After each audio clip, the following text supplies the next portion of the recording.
पसीने की कमाई। एक नगर में एक गरीब ब्राह्मण अपनी पत्नी के साथ रहता था। वो भिक्षा मांगकर अपना जीवन गुजारता और भगवान की पूजा में लगा रहता था। वह उतनी ही भिक्षा मांगता जिससे उसके और उसके परिवार का पेट भर सके। उस नगर का राजा बहुत धनवान और ब्राह्मणों का आदर करने वाला था। राजा किसी भी ब्राह्मण को अपने महल से खाली हाथ नहीं जाने देता था। दूर दूर से ब्राह्मण राजा के पास आते और मांगा दान लेकर आशीर्वाद देते हुए चले जाते। एक दिन ब्राह्मण की पत्नी ने ब्राह्मण से कहा कि दूर दूर के ब्राह्मण राजा से मनचाहा दान लेकर चले जाते हैं और तुम यहाँ के यहाँ एक दिन भी राजा के पास नहीं गए। जन्म भर कंगाली कहाँ तक झेलूं? आज तुम जाओ और राजा से कुछ मांग कर लाओ। ब्राह्मण ने अपनी पत्नी को समझाते हुए कहा, तुम तो बाबरी है, हमें धन की क्या ज़रूरत, हमें इतना तो मिल ही जाता है जिससे हम अपना पेट भर सकें, और राजा का धन अच्छा नहीं होता, वो हमें नहीं लेना चाहिए। ब्राह्मण की पत्नी जिद पर अड़ गई और बोली, मैं तुम्हारी एक भी बात सुनने वाली नहीं हूँ। कब तक हम कंगाली में जीते रहेंगे? तुम तो रोज़ माला लेकर बैठ जाते हो। अपने बच्चों को क्या खिलाएं और क्या पहनाएं? जब बच्चे दूसरे बच्चों को पहनते ओढ़ते और खाते पीते देखते हैं तो उनका मन भी ललचाता है।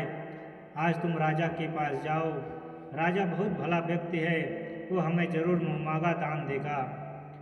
मजबूर होकर ब्राह्मण राजा के महल की ओर चल दिया, पर राजा उस समय महल में नहीं था। ब्राह्मण को वापस लौटना पड़ा। दूसरे दिन ब्राह्मण की पत्नी ने ब्राह्मण को फिर से महल भेजा, परंतु राजा फिर से महल में नहीं मिला। तीसरे दिन राजा महल में मिल गया और उसने ब्राह्मण का स्वागत किया और उसे आसन पर बैठाया और 2 दिन न मिल पाने के लिए क्षमा भी मांगी। राजा ने कहा, मैं आपकी क्या सेवा कर सकता हूँ? ब्राह्मण ने कहा, जो मैं मांगूँ वो आप दे सकेंगे? राजा ने कहा, हाँ हाँ, कहिए मैं आपकी क्या सेवा कर सकता हूँ? ब्राह्मण ने निवेदन दिया, महाराज मैं कुछ और नहीं चाहता, बस आप मुझे अपनी पसीने की कमाई से 4 पैसे दान में दे दीजिए। ब्राह्मण की बात सुनकर राजा चौंक गया और सोचने लगा, खजाने में बहुत सारा धन पड़ा है, पर मेरे मेहनत की एक कौड़ी भी नहीं है। राजा ने ब्राह्मण से कहा, आप मुझे 1 दिन का समय दें, मैं कल आपको आपका मुँहमांगा दान दे दूंगा। ब्राह्मण को जब खाली हाथ देखा तो पत्नी बोली, क्या हुआ, राजा ने कुछ नहीं दिया? ब्राह्मण बोला, राजा ने कल देने के लिए कहा है। ब्राह्मण की पत्नी सोचने लगी, शायद इन्होंने बहुत सारा धन मांगा होगा और राजा को इसकी व्यवस्था करने में समय लग रहा होगा, इसलिए कल बुलाया है। दूसरी ओर राजा ने अपने राजसी कपड़े बदलकर फटे पुराने कपड़े पहने और मजदूर जैसा भेष बना लिया। जब राजा की पत्नी ने देखा और कारण पूछा तो राजा ने सब कुछ बताया। रानी बोली, मैं भी आपके साथ चलूँगी। राजा के यहाँ कहने पर रानी भी पुरानी साड़ी पहन कर आ गई। इस प्रकार राजा रानी मजदूरी की तलाश में शहर निकले। लुहारों के मोहल्ले में जाकर राजा ने आवाज़ लगाई, किसी को मजदूर चाहिए, मजदूर। आखिर एक लुहार ने उन्हें बुला लिया, जो पहिए पर हाल चढ़ाने की तैयारी कर रहा था। उसने राजा से कहा, देखो तुम्हें पहले खलात धकौनी पड़ेगी और जब आग आ जाए उसके बाद घन पीटना होगा। फिर रानी की ओर देखकर कहा, तुम्हें कुएं से पानी लेकर होदी भरनी पड़ेगी और कोयले वाले घर से कोयला लेकर भट्टी में डालना होगा। तुम दोनों को दिन भर में 2-2 आने मिलेंगे। अगर काम पसंद हो तो बोलो, नहीं तो अपना रास्ता नापो। राजा रानी लुहार के बताए हुए काम को करने लगे। राजा खलात धोकने लगा, पर उससे काम ठीक से नहीं हो पा रहा था। लुहार नाराज होकर राजा को ठीक से काम करने के लिए कहता। राजा जैसे तैसे अपना काम करने लगा। रानी भी कुएं से पानी भरकर लाने लगी। रानी के हाथ में फफोले पड़ गए। किसी तरह बड़ी कठिनाइयों से उसने पानी का हौज भरा। उसके बाद रानी कोयला लाकर भट्टी में डालने लगी। कोयला भरने से रानी के गोर हाथ और कपड़े काले हो गए। भट्टी में आग आने पर लुहार ने 5 भट्ठी में से निकालकर पहिए पर जमाई और एक धन अपने हाथ में लेकर और एक राजा के हाथ में देकर कहा, देखो बारी बारी से धन इस पर पटकना, हाथ इधर उधर न हो पाए। राजा जोर जोर से धन पटकने लगा, लेकिन उसका निशाना ठीक नहीं बैठना था। कभी धन हाल पर गिरता तो कभी पहिए पर। मजदूरों का यह हाल देखकर लुहारिन घबराती हुई आई और लुहारिन से कहने लगी, तुमने कहाँ से यह नौसिखिए मजदूर काम पर लाए हैं? इनसे काम नहीं होगा, यह सस्ते मजदूर तुम्हारा सब काम बिगाड़ देंगे। राजा रानी उन दोनों की फटकार सुनने पर अपना काम मन लगाकर करते रहे। घन पटकते पटकते राजा का शरीर पसीने से तर हो गया और जोर जोर से सांस चलने लगी। रानी भी पानी भरते भरते और कोयला झोंकते झोंकते थक कर चूर हो गई। दोनों ने पूरे दिन बहुत मेहनत की। लुहार ने राजा रानी को 2-2 पैसे दिए, जिसे वो बड़ी खुशी खुशी लेकर महल आ गए। आज उन्हें पता चला कि मेहनत की कमाई कैसी होती है। राजा ने 4 पैसे अलग रख दिए और अगले दिन ब्राह्मण को बुलाकर उसे दे दिए। ब्राह्मण राजा को आशीर्वाद देकर घर लौटा और ब्राह्मणी से कहा, लो मैं राजा के यहाँ से दक्षिणा लेकर आया हूँ। ब्राह्मणी खुश होकर दौड़ती हुई आई, पर जब उसने 4 पैसे देखे तो वो ठिठक कर रह गई और उन्हें दूर फेंक दिया। वो जल भूनकर ब्राह्मण से बोली, तुम जैसे दरिद्र से राजा के यहाँ जाकर भी कुछ न मांगा पाया, शर्म भी नहीं आती, कहकर उठकर चली गई और बहुत देर तक बड़बड़ाती करती रही। ब्राह्मण ने उन 4 पैसों को उठाकर तुलसी घर के पास रख दिए और सोचा जब ब्राह्मणी शांत हो जाएगी तो जरूरत पड़ने पर उठा लेगी। परंतु कई दिनों तक पैसे वहीं रखे रहे और फूल बेलपत्र उस पे ऊपर से गिरकर मिट्टी में दब गए। ब्राह्मण और ब्राह्मणी दोनों ही उन सिक्कों के बारे में भूल गए।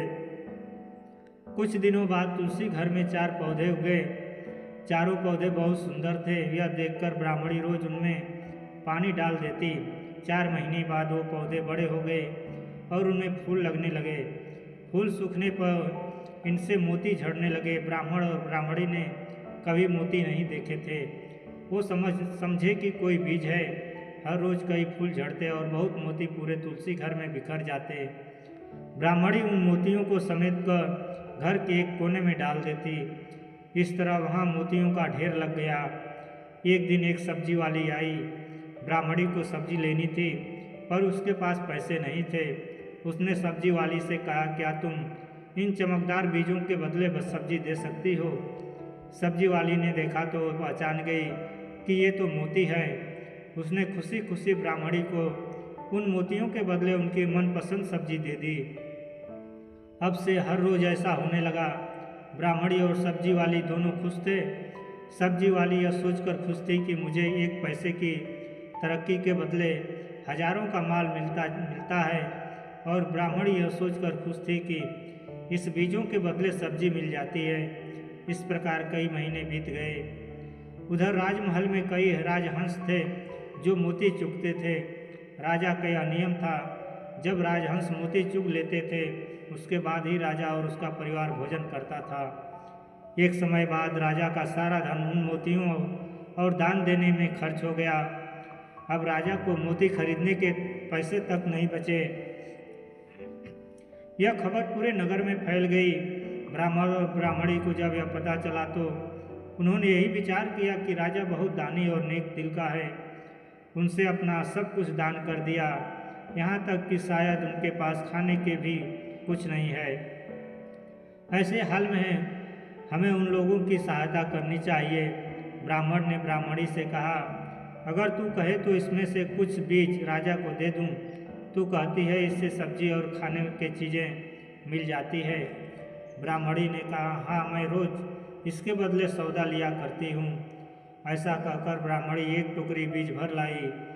ब्राह्मण राजा के पास पहुँचा और उसे वो मोती दिए और राजा को सारी बात बताई। राजा उन मोतियों को देखकर चौंक गया। उसने मोती राजहंस को दिए। राजहंस उन्हें चुगने लगे। यह देखकर राजा ने ब्राह्मण से कहा, 1-1 मोती सैकड़ों रुपए का है। सच बताए, आपके पास इतने मोती कहाँ से आए? ब्राह्मण बोला, महाराज ऐसे बीज तो हमारे घर पर बहुत हैं, और राजा को पूरी बात बताई।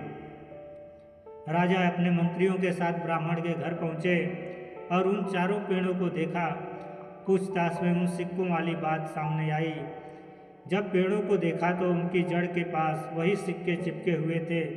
आज ब्राह्मण और ब्राह्मणी को मालूम हुआ कि उनके पास लाखों करोड़ों की दौलत है, जिसे वो साधारण बीज समझते थे। ब्राह्मण ने सोचा कि मेरे लिए यह धन किस काम का।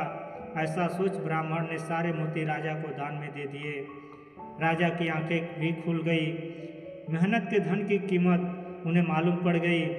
उस दिन राजा ने प्रण कर लिया कि मैं खजाने के पैसों से एक भी पैसा अपने खर्च में नहीं लगाऊंगा। अपना खर्चा मेहनत करके चलाऊंगा। खजाने और ब्राह्मण के दान से राजा ने जनता के हित में कई धर्म कर्म के काम शुरू कर दिए। जैसे ब्राह्मण और राजा ने धर्म का पालन किया, भगवान करें सब ऐसे ही करें। आशा करता हूँ दोस्तों यह वीडियो आपको पसंद आई होगी। वीडियो पसंद आई हो तो वीडियो को लाइक करें, शेयर करें और चैनल को सब्सक्राइब करें। धन्यवाद।